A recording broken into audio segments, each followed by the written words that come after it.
नमस्कार, मैं हूँ मनविंदर। आप सभी राष्ट्रवादियों का एमबीएन नेटवर्क में एक बार फिर से बहुत-बहुत स्वागत है।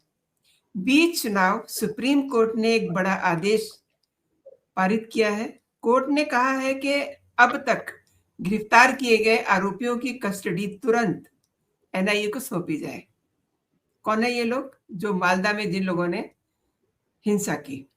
और जस्टिस जयमाल्या बागची ने पश्चिम बंगाल के चीफ सेक्रेटरी उनके रवैये पे भी सवाल उठाया है और उनसे जवाब तलब कर लिया है। बड़ी गंभीर टिप्पणी है कि वो अक्सर अपना फ़ोन नहीं उठाते हैं, उनका फ़ोन स्विच ऑफ रहता है। तो ये सब बताता है कि बंगाल की अब आगे की तस्वीर क्या होने वाली है। और ये तस्वीर एक दिन में नहीं बनती है। इसके कुछ रंग तो उस दिन की घटना के भी हैं, जब आईपैक पर ईडी के एक्शन के बीच ममता बनर्जी ने दखल दिया था। तो ये सब कैसे हुआ? इसे समझते हैं। मेरे साथ एक बार फिर से जुड़ चुके हैं कोलकाता से उदय भानु बैनर्जी। सर, बहुत-बहुत स्वागत है। नमस्कार। नमस्कार आपको और आपको सारे दर्शकों को। सर, सुप्रीम कोर्ट ने मालदा मामले की 12 एफआईआर की जांच एनआईए को सौंपने के आदेश दिए हैं। उसमें उन्होंने एक अपना कानूनी अनुच्छेद भी बताया है, अनुच्छेद 142। इसका अर्थ हुआ कि जो आपने कैलकुलेशन किया था, जो आपने मेरे लास्ट शो में कहा था, वो तो बिल्कुल सही निकला। यानी कि कस्टडी जब एनआईए को मिलेगी तो बहुत सारे राज भी खुलेंगे ना? कैसे देखते हैं? आप जिससे शुरू किए, देखिए आज सुप्रीम कोर्ट हमारे बाबू लोगों को एक आईना दिखाया। उन्होंने बोला भाई साहब थोड़ा जमीन पे आइए, आपका फोन कैसे स्विच ऑफ हो सकता है, जिस फोन से chief justice Kolkata high court भी आपसे जोड़ नहीं सकते। तो ये आईना दिखाना बहुत ही जरूरी था। और मेरे हिसाब से तो ये ऑब्जर्वेशन जो है ये पूरा देश के लिए है। जो सरकारी बाबू लोग जो है, जो टैक्स के पैसे से हम लोगों को पैसे से ये लोग ऐश ऐश में लगे हुए रहते हैं, कोई रिस्पॉन्सिबिलिटी नहीं है, कुछ नहीं है। ये आईना दिखाना बहुत जरूरी है था आम आदमी के लिए, फॉर अ कॉमन सिटीजन। एक दूसरा बात, आपने बहुत बढ़िया एक आर्टिकल के आपने जिक्र किया, आर्टिकल 142। इसके दौरान जो है देखिए एनआईए का एक संवैधानिक एक तरीका होता है जो क्या कर सकता है क्या नहीं कर सकता है। उसके बाहर एनआईए कुछ नहीं कर सकते। एनआईए हो, सीबीआई हो, ये इन्फोर्समेंट डायरेक्टर हो, अ, तो they have their own SOP. लेकिन सुप्रीम कोर्ट एक सिर्फ एक ही अथॉरिटी है जो डायरेक्शन दे सकते हैं, जो आप इस दायरे के बाहर जाके आप काम कर सकते हैं। तो ये आर्टिकल 142 का प्रयोग किया सुप्रीम कोर्ट और कहा जो स्टेट पुलिस और स्टेट एडमिनिस्ट्रेशन का इस इन्वेस्टिगेशन में कोई हिस्सेदारी नहीं रहेगा। एक दूसरा बात बोले, तुरंत जितने आपने अरेस्ट किया उसके सारे case diary immediately hand over कीजिए एनआईए को। केस डायरी का मतलब है वहां पे सारे स्टेटमेंट होगा, जितने अरेस्ट किए हैं वो सारे सब का नाम। आपको बता देता हूँ, आज कल रात से आज तक करीब 450 लोगों को अरेस्ट किया गया, मोथाबाड़ी में आइडेंटिफाई किया गया, जिनको डिटेन किया गया, उनमें से पूछताछ चल रही है। साथ में 40 बीएलओ, 40 बीएलओ जो डायरेक्टली इन्वॉल्व होता है uploadation of document SIR process में, उन लोगों को नोटिस जारी किया। और जब तक हमारे पास जो खबर है उनमें से 22 लोग उस नोटिस को एक्नॉलेज किया और अटेंड किया इंक्वायरी में। बाकी लोग गायब है, कहाँ है वो बात की बात है, वो हमारे डिस्कशन के ये देर के बाहर। लेकिन ये जो सुप्रीम कोर्ट का जो आदेश है, इसमें क्या है, बहुत सारे पोल खुलने वाला है मैडम। क्या ये जो वकील साहब है जिनको मेन एक्यूज दिखाई दे रहे हैं, ये सही में एक्यूज है क्या? ये सही में ये इनका ब्रेन था? इनका ब्रेन या इनके पीछे और कोई बड़ा साजिश? और जिस तरीके से ये सारी चीज जो घटना जो है इसको अंजाम दिया गया, ये सोची समझी साजिश के तहत है। ऐसा नहीं है जो कोई एक दिन एक आदमी जाके माइक पे बोला, उसके साथ 100-500 लोग को भीड़ इकट्ठा हो गया और सारे। सबसे बड़ी चीज जो अहम सुराग जो मिला है वो है वीडियो ऑफिस का सीसीटीवी फुटेज से। कैसे फुटेज में वहां पे तो एडजुडिकेशन चल रहा था ना, एडजुडिकेशन में वहां पे टोटल 7 जज वहां पे थे उस टाइम में, उस दौरान, उस दिन। तो पर जज जो है एक टाइम में वहां पे एक ही आदमी जा सकते हैं, ठीक है, एक ही आदमी। लाइन में जो आते हैं, जब एडजुडिकेशन जिस कमरे में होता है उससे बाहर अगर देखिए तो उसके करीब 4-5 लोग क्यू में लगे रहते हैं, जो एक एक करके भेजे जाता है। तो कैसे 100 आदमी वहां पे मौजूद हो गया इकट्ठा? तो इसमें जरूर जो है लोकल पुलिस, अभी इन लोगों का नाम आएगा, आप देखिएगा। ऑलरेडी एक सिविक वॉलेंटियर को इन्होंने डिटेन किया है, और सिविक वॉलेंटियर इस वर्दी पहनते हैं लेकिन काम करते हैं पॉलिटिकल पार्टी का। ये मैं आपको बता देता हूँ, ये सारे पॉलिटिकल पार्टी का कैडर होता है। तो वेस्ट बंगाल में नौकरी वोकरी नहीं है, तो यही एक तरीका है जो सरकार अपने खर्चे पे इन लोगों को बचाया। तो एक तो बेसिकली इनकी जो है मदद भी मिल जाती है, और ये सारे देखिएगा, ये सारे जहाँ पे इनका इलेक्शन कैंपेन होता है या जो भी होता है, ये सारे सिविक वॉलेंटियर अपनी वर्दी उतार के आम इंसान मान के खड़े हो जाते हैं। बहुत अच्छा। और एक कॉल रिकॉर्डिंग इनके हाथ में आया है, ये डायरेक्ट एक कॉल इनके हाथ में आया है, जहां पे पुलिस जो है ये वकील साहब से डायरेक्ट बात कर रहे हैं, भाई 2 दिन 3 दिन दे दो और अपना बात कर लो और सारी चीज ये हटा लो, उनसे नेगोशिएट कर रहे हैं। ये पुलिस का ये काम है। पुलिस कैसे इनके साथ नेगोशिएशन टेबल पे, और इनको इनको करीब करीब इनसे भीख मांग रहा है, जब हटा लो, अब बहुत हो गया, अभी जो है अभी सिचुएशन हमारा कंट्रोल के बाहर जा रहा है। इसका मतलब पुलिस को पहले से पता चल ये सब होने वाला है, कुछ किया नहीं। 3 दिन से एजिटेशन चल रहा है, एक ब्लॉक नहीं, 4-5 ब्लॉक में ऐसे लोकेशंस पे एजिटेशन चल रहा है। मोताबाड़ी इंसिडेंट तो सिर्फ एक नमूने है, बाकी 5 ब्लॉक में क्या 5 जगह जहां पे एजिटेशन, पैरेलल एजिटेशन चल रहा था, वहां का सिचुएशन किसी को मालूम नहीं है। वो आएगा, निकाल के आएगा एनआईए की इन्वेस्टिगेशन में। और इसमें बहुत बड़ा एक साजिश इसके पीछे वो निकाल के आएगा। और ये सुप्रीम कोर्ट का, सीबीआई का साफ ऑब्जर्वेशन है। आज के पूरा कार्रवाई में मैं सुन रहा था, उन्होंने बोला कि ये कोई मतलब अचानक एक एक्सीडेंटल इंसिडेंट नहीं है, ये बहुत सोची समझी प्लॉट के माफिक ये किया गया। और क्या इसीलिए गया? एसआईआर को बदनाम करना, इलेक्शन कमीशन को बदनाम करना, सबसे बड़ा एक कॉन्स्टिट्यूशन बॉडी को बदनाम करा। मैंने, आपको याद होगा, पहले दिन मैंने बोला था, इससे लगता है एक जो है एक समाज के एक वर्ग है जो हमारे कॉन्स्टिट्यूशन को चैलेंज कर रहा है। जी। ये कोई डेमोक्रेटिक मूवमेंट या एजिटेशन नहीं है। ये एजिटेशन नहीं है जो हमारा नाम क्यों बद गया, हमें क्यों एडजुडिकेशन में इतना खड़ा होना पड़ रहा है लाइन पे और टाइम खराब हो, ये उसका प्रोटेस्ट नहीं है। ये प्रोटेस्ट है हमारा देश का कॉन्स्टिट्यूशन, संविधान के अगेंस्ट में। एक कॉन्स्टिट्यूशन बॉडी एडजुडिकेशन हो रहा है, मतलब जहां पे अपॉइंटेड जुडिशियल ऑफिसर काम कर रहे हैं under constitution, under the supervision of supreme court.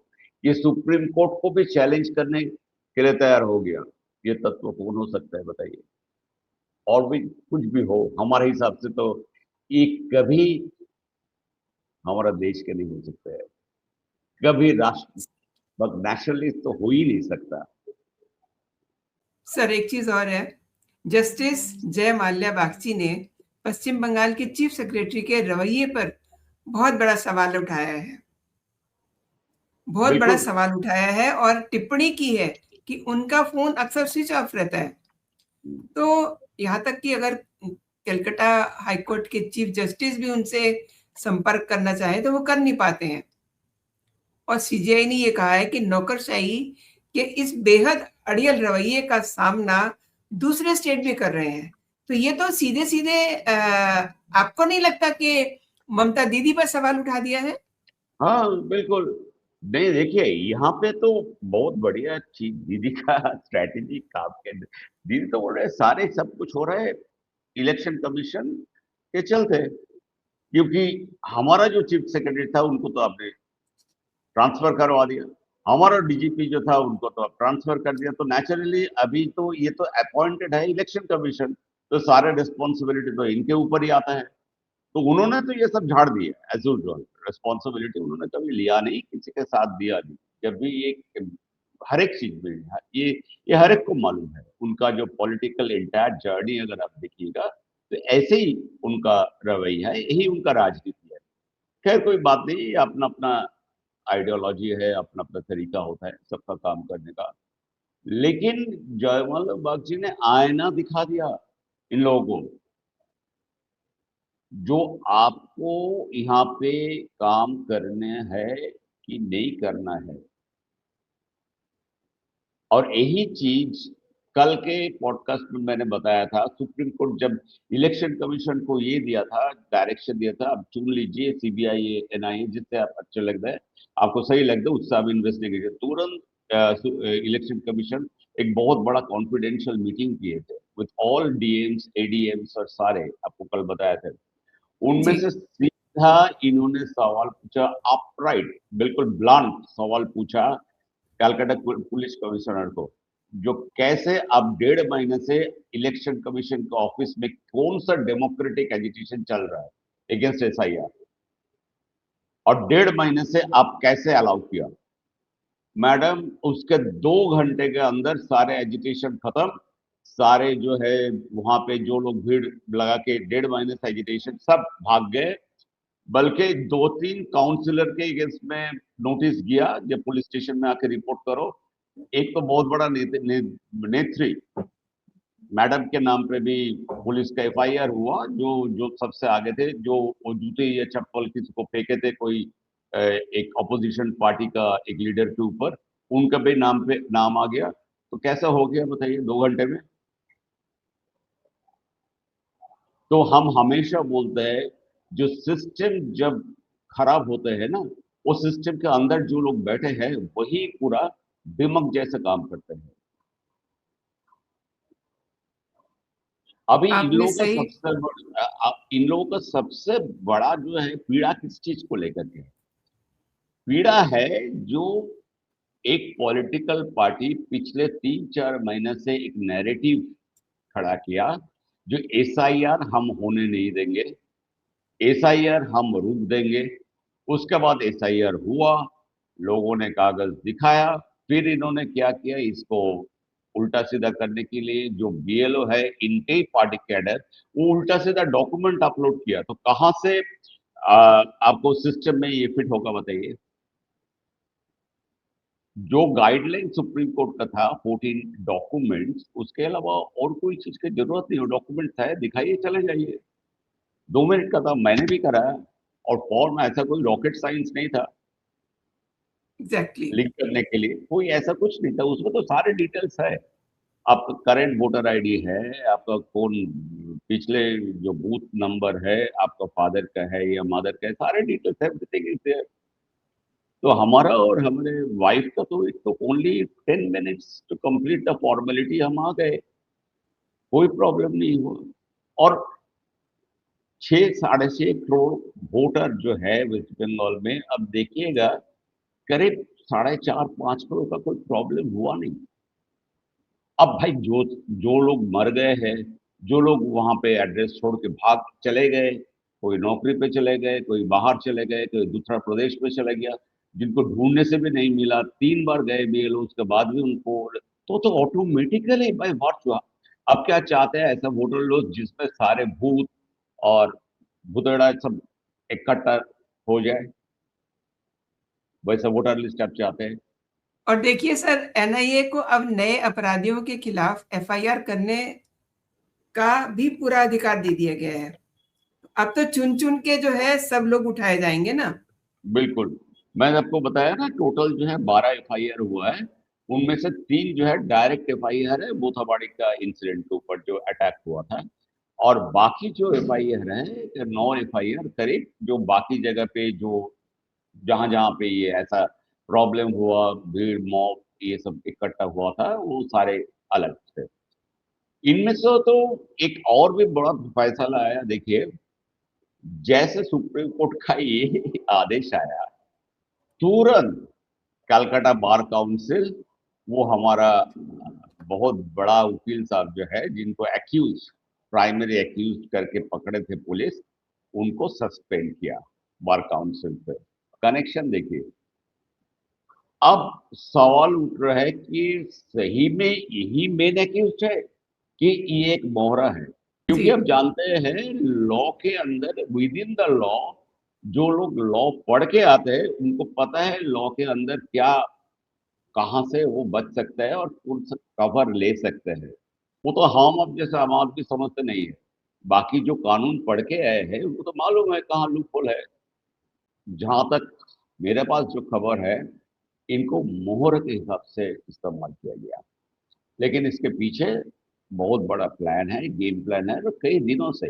ये सब नहीं होता है हम तो हमेशा बोलता है ये सब करने के लिए आपको रिसोर्स चाहिए फंड चाहिए ट्रेनिंग नहीं, चाहिए आपने सही कहा क्योंकि ये जो वकील साहब हैं, मैक फ़कीरुल इस्लाम, ये थाने से अपनी अरेस्टिंग को फ़ेसबुक पे लाइव कर रहे थे, है ना? तो ये तो बताइए पूरी दुनिया को दिखा रहे होंगे ना? पूरी दुनिया को और ये लोग एक्चुअली सोचा नहीं था जब सुप्रीम कोर्ट के ये डायरेक्टिव आएगा एनआईए को सारे केस हैंड ओवर करो एक्यूज सारे को अभी जुडिशियल कस्टडी में रहेगा पुलिस कस्टडी से तो बड़ा सेफ है ना पुलिस कस्टडी है ये सब बेसिकली आपको जैसे दामाद जैसे आपको खातिरदारी मिलेगा इसके बाद जुडिशियल कस्टडी में जैसे ही आज रात को शिफ्ट करेंगे तो पुलिस को कोई एक्सेस नहीं मिलेगा वहां पे एक्सेस सिर्फ मिलेगा एनआईए को और एक दो दिन में जैसे ही एनआईए कोर्ट में ये अपना दाखिल करेंगे तो ये अपना कस्टडी में ले लेंगे और ऐसे बिल यही प्रोसेस है ये प्रोसेस एक्चुअली सुप्रीम कोर्ट इतना इंटेलिजेंटली इसको हैंडल किया हैट्स ऑफ मैं बता रहा हूँ क्योंकि अगर ये डायरेक्शन नहीं देती तो क्या होता है अभी एनआईए को बेचारे को इनको अलग से अपील करना पड़ता था हाई कोर्ट में या डिस्ट्रिक्ट कोर्ट में जो हमें इनका कस्टडी चाहिए उनमें एक दो दिन तीन दिन लग जाता था है ना आपने उसके बाद आपने सर ये कहा कि इनके पीछे कोई बड़ा हाथ है, ये केवल एक मोहरा है। तो देखिए एक बिल्कुल अमित शाह जी ने 26 मार्च को बीएसएफ मुख्यालय को ऑपरेशनल स्तर पर मतलब उन्होंने कहा था कि आप कुछ भी करिए, मगरमच्छ, साँप कुछ भी इस्तेमाल करिए। लेकिन सीमा की जो पेट्रोलिंग है that should be in a proper way. बिल्कुल क्योंकि आपको मालूम है आप तो जानते हैं वेस्ट बंगाल का जो ज्योग्राफी जो है सुंदरबन एरिया पर्टिकुलरली जो बांग्लादेश से बॉर्डरिंग है वहाँ पे तो फेंस नहीं लग सकता है वहाँ पे बीएसएफ का पेट्रोलिंग चलती है अपना बोट से स्टीमर से लॉन्च से वैसे ही नॉर्मल वे में लेकिन दो दैट इज द एक स्पेसिफिक रूट है वहां से संदेश खाली और वो सब जगह से जो है वो नदी और जितने नाले हैं उससे कनेक्ट होता है बांग्लादेश में और उसी से जो है सारी ये इलीगल काम इंक्लूडिंग इन्फिल्ट्रेशन होता है इसीलिए इन्फिल्ट्रेशन सबसे ज्यादा प्रॉब्लम जो है वो साउथ 24 परगना में दिखता है और एक्सटेंडेड अप टू हसनाबाद टाकी तक जो है जो नदी बड़े नदी जो है वहां पे भी वहां से भी उस रूट से भी आते हैं टाकी बसीरहाट स्वरूप नगर ये अब इसमें 26 मार्च का जो डायरेक्टिव था होम मिनिस्टर का ये बहुत ही रेलिवेंट है देखिए ऐसे बहुत कंट्रीज में ये अनकन्वेंशनल वे में जहाँ पे फेंसिंग की पॉसिबिलिटी नहीं है वहां पे ऐसे तरीका अपनाया जाता है एक चीज सिर्फ इन लोगों को एसेस कर रहे हैं करेंटली जो क्योंकि ये नदी और नाले के बीच-बीच में जो है छोटे-छोटे टापू टाइप का है, जहाँ पे इंसान भी बसे हुए हैं, तो उनका कोई खतरा या डेंजर उनका नहीं हो। मतलब ऐसा सिस्टम बनाए जो हमारा देश का जो नागरिक है, जो वहाँ पे बसे हुए हैं गाँव में, उन लोगों को कोई खतरा, क्योंकि उनके घर में भी घर है, परिवार है, बच्चे हैं, औरत है, वो खेती-बाड़ी काम करते हैं या रोज़नामा के, उनके तकलीफ ना हो इसीलिए इनको अभी इवैल्यूएशन पे है। लेकिन ये हमारे हिसाब से तो ये ब्रिलियंट आइडिया है। अब इसको कितना फ़ीज़िबल होगा, कहाँ तक करेंगे, किस एरिया पे करेंगे, whether it will be limited to a particular zone या पॉकेट, वो तो पता चलेगा धीरे-धीरे। और एक चीज़ मैं बता रहा हूँ बीएसएफ का और एक डायरेक्शन में आप देखिएगा हमारे कुछ बड़े पढ़े-लिखे लिबरेटल एमपीज़ जो है तृणमूल के, ये लोग बड़े चिल्ला रहे हैं। आपको पता है अभी जो है, अभी रिसेंट गाइडलाइन जो आया है इलेक्शन कमीशन में, बूथ लेवल पे कोई वेस्ट बंगाल पुलिस का ऑफिसर या ब कोई इंसान, कोई आदमी नहीं रहेगा। एक, सारे बूथ में सीसीटीवी कैमरा होगा, internal as well as external. Local police का काम है सिर्फ़ लाइन संभालना, आईडी चेक करना नहीं, सीसीटीवी कंट्रोल करना नहीं, कुछ नहीं। हर एक बूथ में बीएसएफ जवान, एक आदमी और एक औरत, मेल एंड फीमेल जवान एक-एक रहेगा जो आईडी प्रूफ चेक करेगा। ये सीसीटीवी का सारे management is given to BSF. ये कभी हुआ नहीं। इलेक्शन कमीशन अपने पास भी नहीं रखा, बिल्कुल। सीसीटीवी का ये जो लोग करेंगे, उनका वेंडर सिलेक्शन से लेकर के, मैनेजमेंट से लेकर के, मॉनिटरिंग से लेकर के, everything given to BSF. And sir ये जो पेट्रोलिंग के लिए कुछ खास इंतजामात किए गए हैं, इनका मतलब इलेक्शन से भी कुछ आप जुड़ाव देख रहे हैं? बिल्कुल। देखिए, ये हमेशा पश्चिम बांग्ला का पॉलिटिक्स जो है, बांग्लादेश का पॉलिटिक्स से अलग नहीं कर सकते हैं मैडम। लोग सोचते हैं जब देश भाग हो गया, देश अलग हो गया, सब कुछ, लेकिन ये भी सोचिए जो बांग्लादेश का अभी जो एजिटेशन हुआ और एजिटेशन खत्म हो गया, वो सिर्फ एक ही कारण के चलते, वो है लिंग्विस्टिक कनेक्शन। मतलब जो बोली है उसी के चलते, क्योंकि वहां पे यूनुस साहब उर्दू चालू करने की कोशिश किए थे और उन्हीं उसी में इनका एजिटेशन फेल हो गया। तो अब ये पॉलिटिक्स, ये कल्चरल कनेक्शन, ये हमेशा रहेगा। ये बॉर्डर से कभी अ, आप अलग नहीं कर सकते। ये जुड़ा रहेगा। इसका राजनीति इधर का राजनीति वहां पे इम्पैक्ट करेगा, वहां के राजनीति यहाँ पे। वैसे यहाँ के एलिमेंट जो है, नोटोरियस एलिमेंट जो क्राइम करके उस तरफ भागते हैं, वहाँ के एलिमेंट जो है वहाँ से आ जाते हैं। ये गन स्मगलिंग, नारकोटिक, सारे सब कुछ इट्स ऑल इंटरकनेक्टेड।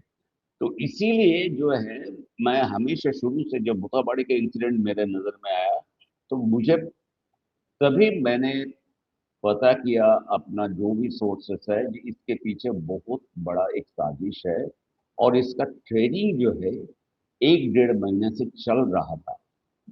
और ट्रेनिंग देने के लिए बाहर से आए हैं, बांग्लादेश से लोग आए हैं, स्पेशली जमात एलिमेंट जो है, वो आए हैं। इन लोगों को ट्रेनिंग आपने देके आपने सर बहुत बड़ी बात की है, क्योंकि एक तरफ एनआईओ को इतना बड़ा अधिकार दे दिया है, उनका अधिकार क्षेत्र इतना बढ़ा दिया है कि अब वो कस्टडी में लेंगे और फिर उसके बाद सारी बातें सामने निकल के आएँगी। दूसरी तरफ भारत बांग्लादेश की करीब-करीब 4000 से ज़्यादा लंबी सीमा है, जिस पर नदी और मतलब पानी वाला क्षेत्र आता है। इन इलाकों में फेंसिंग चूँकि लगाना मुश्किल है, तो ये वाला तरीका मुझे लग रहा है बहुत ही वंडरफुल है कि वहाँ मगरमच्छ छोड़ दिए जाएँ, वहाँ साँप छोड़ दिए जाएँ। अब ये लोग सब पानी में ही रहते हैं, है ना? इनका किसी से कोई रिश्तेदारी तो है नहीं, ये तो पानी के ही जीव हैं। और दूसरी बात ये है कि अगर हम घुसपैठ देखें, तो पिछले 10 सालों में 7,000 से ज्यादा, मतलब ये जो डाटा है उसके अकॉर्डिंग है। डाटा के अलावा पता नहीं कितने और हजार इसमें जोड़े जा सकते हैं। सर, आपने मेरे शो के लिए समय निकाला और मुझे समय दिया। मेरे दर्शकों को आपने कई महत्वपूर्ण विषयों पे जानकारी दी। आपका बहुत बहुत धन्यवाद। जय हिंद, जय भारत। जय हिंद, नमस्ते।